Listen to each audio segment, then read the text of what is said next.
मेरा नाम है सौरभ मित्तल। आपका स्वागत करता हूं आपके अपने प्यारे यूट्यूब चैनल ऐसे सरस्वती क्लासेस में। तो चलिए आज मैं आपको इंट्रोडक्शन की वीडियो का लास्ट भाग बताऊंगा जो कि चैप्टर नंबर 6 का है। तो आपके सामने दिए गए हैं 4 पॉइंट्स, जो आज ही पहले पढ़ लेते हैं क्या है। करस्पॉन्डिंग एंगल जैसे संगत कोण कहते हैं। अल्टरनेट इंटीरियर एंगल जैसे एकांतर अंतः कोण कहते हैं। अल्टरनेट एक्सटीरियर एंगल जैसे एकांतर बाह्य कोण कहते हैं। और को इंटीरियर एंगल जैसे सह अंतः कोण कहते हैं। तो दोस्तों ये एंगल कब पूछे जाते हैं, और सबसे पहली बात ये मोस्ट इंपॉर्टेंट है जो आपके एक्सरसाइज में ज़्यादातर पूछे जाएंगे और इसी तरीके के क्वेश्चन ज़्यादातर आते हैं। क्लियर। और ये भी बता दूं ये 4 एंगल जो दिख रहे हैं ना, ये 4 एंगल कब आते हैं, जब दो पैरेलल लाइन हो, दो पैरेलल लाइन, उन दोनों पैरेलल लाइन पर एक लाइन क्रॉस करी जाए, त्रियक रेखा जैसे अपन इंटरसेक्ट भी कह सकते हैं। तो एक इंटरसेक्ट करी जाए लाइन, तो जैसे कि डायग्राम मैंने आपके सामने बनाया गया हुआ है, तो देख सकते हैं यहाँ पर दो पैरेलल लाइन है जो कि M पैरेलल N, पैरेलल का साइन होता है ये, यहाँ पर अपन ने लिख दिया है। अब देखिए दो पैरेलल लाइन है जिसपे एक लाइन खींची गई है जिसके कारण 8 एंगल बन रहे हैं, 1 2 3 4 5 6 7 8। ठीक है, तो ये जब दो पैरेलल लाइन पर जब एक लाइन त्रियक आ जाती है, खींच देती है, यानी कि इंटरसेक्ट भी कर देती है, तब ये 4 एंगल बनते हैं। क्लियर। अब ये डिपेंड करता है कि ये 4 एंगल कैसे बन रहे हैं और कौन कौन से हैं, इसमें इनमें क्या क्या यूज है वो हम आपको बताएंगे। तो चलिए स्टार्ट करते हैं। तो देखिए दोस्तों, अब आपको मैं बताता हूँ पहला पॉइंट, करस्पॉन्डिंग एंगल जो कि है संगत कोण। संगत कोण वे कोण होते हैं, यानी वे एंगल होते हैं जो इस जो डायग्राम दिख रहा है ना, इसमें एक ही साइड के एंगल की साइड बनते हैं, मतलब एक ही डायरेक्शन में बनते हैं। जैसे कि अगर मैं आपसे कहूँ कि 2 3 4 5, ठीक है। अब मैं इसमें कहूँ कि 5 कौन सी डायरेक्शन में है, तो 5 आप कहोगे नीचे की डायरेक्शन में है ना। और वहीं मैं कहूँ कि 2 जो 2 है कौन सी डायरेक्शन में, आप कहोगे इस साइड है, मतलब 2 अपनी लेफ्ट साइड है, 5 राइट साइड है। वहीं अगर मैं कह दूँ कि 5 जो डायरेक्शन में है, क्या 4 भी वही डायरेक्शन में है, तो आप कहोगे हाँ, क्योंकि 4 और 5 एक ही डायरेक्शन में है, तो यही बात कह रहा हूँ। तो यहाँ पर करस्पॉन्डिंग एंगल वो एंगल होते हैं जो एक ही डायरेक्शन में बनते हैं, यानी कि यहाँ पर जैसे कि बन और बन कहाँ पर है, इस साइड बाहर की साइड वाला एंगल है बन, तो इसलिए बन की जैसा ही ऐसा इस नीचे की साइड में ऐसा कोई एंगल है जो कि एक ही डायरेक्शन में चल रहा है, जैसे बन एक ही डायरेक्शन में, जी हाँ है ना।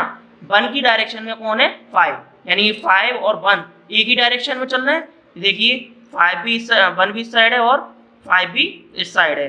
क्लियर। तो इसलिए ये दोनों एक ही डायरेक्शन में है, इसी रीजन से ये दोनों क्या होगा, करस्पॉन्डिंग एंगल हो गए। अब बात आती है ये इक्वल है क्या नहीं। देखो जब भी कोई भी त्रियक रेखा यानी कि जो काट के जाती है ना, इंटरसेक्ट करती है लाइन, अगर वो पैरेलल लाइन पे अगर इंटरसेक्ट करती है तो ये इक्वल होंगे। लेकिन अगर ये पैरेलल लाइन नहीं होती तो ये नॉट इक्वल होते, लेकिन हाँ करस्पॉन्डिंग एंगल जरूर होते। करस्पॉन्डिंग एंगल तो दोनों कंडीशन में है, अगर पैरेलल है तब भी और पैरेलल है नहीं हो तब भी। क्लियर। अब यहाँ पर बात आती है ये पैरेलल है, और पैरेलल कैसे है, क्योंकि इन दोनों की जो इनकी जो लंबाई है और यहाँ से हर जगह से एक ही साइड है, तो एक ही तरीके की, अगर आप इसको नाप के देखोगे तो एक ही डायरेक्शन निकलेगी। क्लियर। तो अब देखा जाए यहाँ पर जो दिख रहा है 1 और 5, अब ये दोनों एक तो ये पैरेलल लाइन पे है, यानी समांतर रेखा पर है, और साथ में पैरेलल लाइन पे होने के साथ साथ 1 और 5 एक तो करस्पॉन्डिंग एंगल है, इसलिए एंगल 1 इजिकल्स टू में एंगल 5 होंगे। अगर ये पैरेलल लाइन पर नहीं होते तो ये नॉट इजिकल्स टू में होते, लेकिन करस्पॉन्डिंग जरूर होते। ठीक है।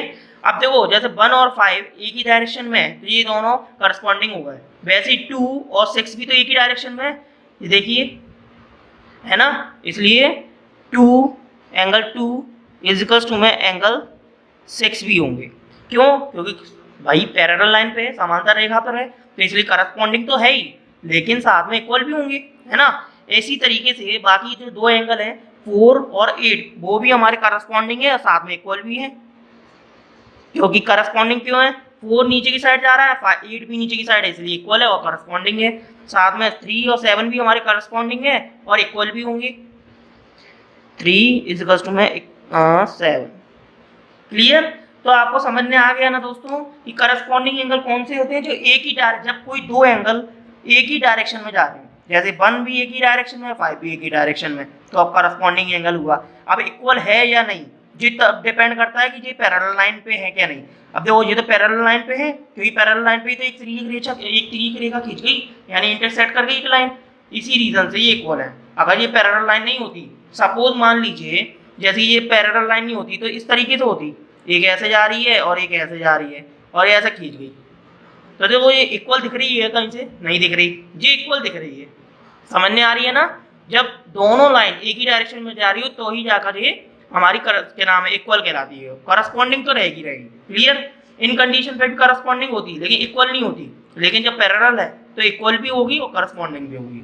तो चलिए करस्पॉन्डिंग एंगल आपको अच्छे से समझ में आ गया ना, संगत कोण। तो चलिए जी इसका मतलब आप याद रखना, एक ही डायरेक्शन में जो एंगल बनते हैं, जो दो एंगल एक ही डायरेक्शन में बन रहे हैं तो करस्पॉन्डिंग एंगल है।